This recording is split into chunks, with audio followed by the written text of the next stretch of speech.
I gjithë skenari i sulmit terrorist në kanalin një Bërlepenci që trazoi Kosovën gjendet në sirtarin e prokurorisë speciale. Dosjen e plotë të këtij institucioni që ka ngritur akt akuzë ndaj 3 personave për shpërthimin në Varag e ka siguruar TV1.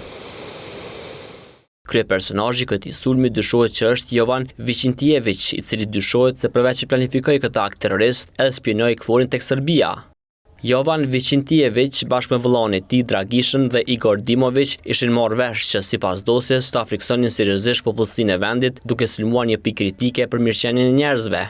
Të akuzuarit dyshohet që kanë vendosur një sasi të konsiderueshme të eksplozivit që shërben për përdorim ushtarak në brendësi të kanalit, përmes një çante të cilin e kishin lidhur me litar në shtyllë betoni, duke pozicionuar atë në mënyrë të shkaktojë dëmtim serioz të infrastrukturës së ndjeshme për furnizimin e disa qyteteve të Kosovës me ujë. Në akt akuzë thuhet se gjetjet e prokurorisë vërtetohen edhe nga raporti i ekspertimit gjeologjik të FBI-s. Pas ekzaminimit të mostrave në laboratorin e FBI-s në SHPA, është konstatuar se dheu i gjetur në qizmet e të pandehurve përputhet plotësisht me dheun e marrë në vendin e ngjarjes. Mostra qartazi vërtetohet se në mes dheu të marrë nga qizmet e të pandehurve, Jovan dhe Dragisha Viqintiević dhe mostrave të dheu të marra në vendin e ngjarjes, më konkretisht në kanalin i Bërlepenc, nuk ka dallueshmëri për sa i përket strukturës, ngjyrës dhe përbërjes së dheut, çka vërteton se të pandehurit kanë kryer aktin terrorist. Sipas prokurorisë speciale, Jovan Viqintiević rezulton të jetë pjesë e shërbimit informativ ushtarak të Serbisë me gradën Toger dhe dyshohet se ka mbledhur informacione dhe dokumente të klasifikuara në territorin e Kosovës.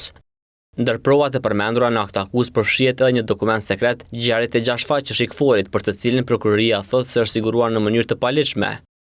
Viqintiević dyshohet që kishte propaganduar edhe në krijimin e një organizate kinse për qërimin e trojave shqiptare për një lloj e UÇK-s. I pandehuri me qëllim të krijimit të një narrative të dëmshme për Kosovën në raport me Bashkësinë Ndërkombëtare, i njëjti përmes një dokumenti të modifikuar ka tentuar të paraqes ekzistimin e një organizate fiktive kinse për çlirimin e trojave shqiptare, e quajtur si Komiteti Kombëtar për Lirimin dhe Mbrojtjen e Trojave Shqiptare, duke shoqëruar me disa fotografi të prorëve të lartë të UÇK-s, me çka këto veprime seriozisht kanë dëmtuar rendin juridik dhe sigurinë e Republikës së Kosovës, si dhe ka rrezikuar jetën e zyrtarëve të saj. Gjatë kontrolleve në shtëpitë e vëllezërve, Viqintiević janë sekuestruar armë dhe pajisje të shumta ushtarake, përfshirë Kalashnikov AK-47, granada dore BRM-75, zolla mbi 800 fishek, karikator, thrika luftarake, pajisje komunikimi ushtarak, si dhe uniforma të ushtrisë së Serbisë, Rusisë dhe vendeve të tjera.